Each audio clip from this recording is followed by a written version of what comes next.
Greetings everyone, my name is Sai, and with the recent release of Fallout 4, I decided to ask the good people that follow me on Twitter, which you should all totally be doing by the way, because I am without question the single most interesting person on the entire planet, what video I should make first. Either one talking about the top 5 best things in Fallout 4, or the top 5 worst things in Fallout 4. And since this video has been made, and the other one hasn't yet, I'm hoping you guys can make an educated guess as to which one won the poll. But just in case you can't, I'll give you guys a minute.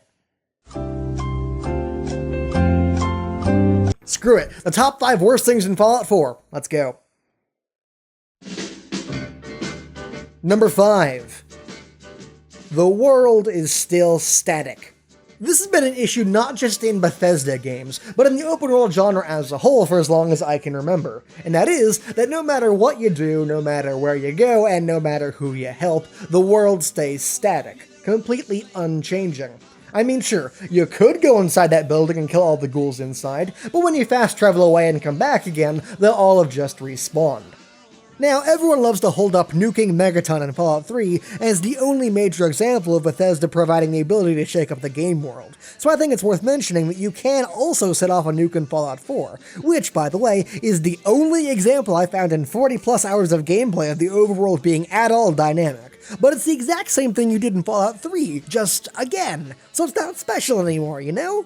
That said, I do find it rather amusing to believe that there's some writer at Bethesda who thinks the only possible way you can change the world is just to blow shit up. And because I know some of you are currently yelling, but what about settlement building? Providing a dynamic overworld is the entire point of that system. I will now completely disregard every other point he's made, worst video 0 out of 10. Yes, settlement building is a nice step in the right direction for Bethesda, but as it currently is, it's little more than a mini-game completely divorced from what you're doing 90% of the time, so no, I don't count it. Number 4. The shit endings. Okay, so I didn't start this video off with a spoiler warning, so I will stand by the fact there won't be spoilers in this. So here, in as vague a terms as possible, I will attempt to describe why the ending sucks. This game would have you believe it has 4 endings, but functionally it only really has 2. And after one of these 2 endings happens, you get a single line of dialogue that specifically talks about what you just did, followed by the exact same cutscene playing in each ending regardless of which one you get. Now, none of these endings have any sort of satisfying conclusion, and for one of them, it really does feel like it just comes out of nowhere right in the middle of something. Sadly, this is the general quality we've come to expect from a Bethesda game's ending, but seriously, I still expect way better from them, especially after all this time. Number 3. Glitches and generally poor optimization. So it's been brought up a lot over the past few weeks, but I think it also warrants mentioning here as well. The bugs in Fallout 4 are really bad. From texture pop-in not working properly, to lines of dialogue getting cut off before you can even finish what you're still getting stuck on train when activating pre-canned animations, it sure does seem like the bugs are more prevalent than the rad roaches. For some people anyway. Much like working with Time Warner Cable, when it comes to bugs in Fallout 4, it seems like everyone has either had no issues, or their life has been constantly plagued with issues. And not only are there bugs, there's also the numerous problems with the PC version, like the physics engine and animations being tied to the FPS, to the field of view being locked at 65, they need to edit multiple .ini files to fix, rather than being a convenient slider bar in the menu, to the shitty UI across the board, like the settlement building, which requires you have an additional irradiated third arm in order to control properly, and good god Bethesda, what year is it again? I mean, shit like this was acceptable back when Oblivion came out, sure, but it's been 10 years since then! Come on, guys, step up your game! Number 2. The conversation menu. You know, I tried. I tried so hard to like it, but I can't! It's garbage. It's really, really awful. So, let's start with the most obvious problem. Instead of getting a full transcript of what your character's about to say, you get at most a 3-word generalization. And sometimes not even that, because you get the occasional be sarcastic option, which never failed to make me want to beat my protagonist to a bloody pulp for every cringeworthy, completely humorless word that drooled out of his mouth. And all too often, you'll pick an option assuming Mr. Whitebread will react a certain way, whereupon he'll go off on the complete opposite end of the emotional spectrum.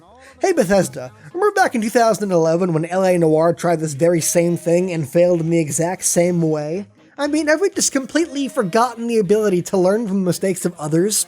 But it's not only that. More issues arise because unlike games like Mass Effect, there's no branching path to this dialogue, so all the questions you can ask are also shoved in with all the answers you have, leaving you with even fewer options overall. They also removed all the conversation skill checks aside from a generic charisma check, which is now, for some reason I can't even begin to comprehend, a percentage chance to win rather than a baseline you need X amount of points in charisma. Which means now, if you're ever faced with a tough choice, you can just save in the middle of a conversation and reload your save until the dice allow you to get the outcome you want. Number 1. The voiced protagonist. So, if you recall back to my top 10 best games E3 2015 video, I talked about how I was really interested in seeing Fallout 4 getting a voiced protagonist, and how I thought it'd be a really interesting step forward for Bethesda games. And after having given it a chance, honest really, I can safely say it is by far the worst part of the entire game. And it pains me to say that, it really does, because I want to see Fallout go in new directions with the concept, and not just push out a clone of the last game every 5 years, cough Assassin's Creed cough. This implementation is not only the single biggest problem in the game, it also infects other aspects of the game like a cancer, making them worse as well. For example, the need to voice every single line of dialogue the player can potentially say results in fewer options overall, hence the shitty dialogue system. And giving the main character a voice in games has the side effect of encouraging role-playing at the cost of individual choice, which in a narrative-driven game is fine, but Fallout 4 is primarily mechanics-driven, so all it does is generalize the kind of character you can roleplay. And of course, giving the protagonist a voice completely handicaps people trying to make quest mods, because your average Bethesda fan isn't going to be able to pay the couple grand it'll take to get Brian T. Delaney back in the recording booth. And that is why I think having a voice protagonist is the worst thing in Fallout 4, and why I think the system either needs a complete overhaul for the next game, or just to be stripped out entirely. Hey everyone, just want to let you guys know that the sister video to this one, the top 5 best things in Fallout 4, will come out basically as soon as I can finish it, so be sure to stay tuned for that. Other than that, if you guys like what I'm doing here, please do consider supporting me on Patreon, because that is what allows me to do this full time and for a living. Anyways, thank you guys so much for watching, and I'll see you guys next time. Later.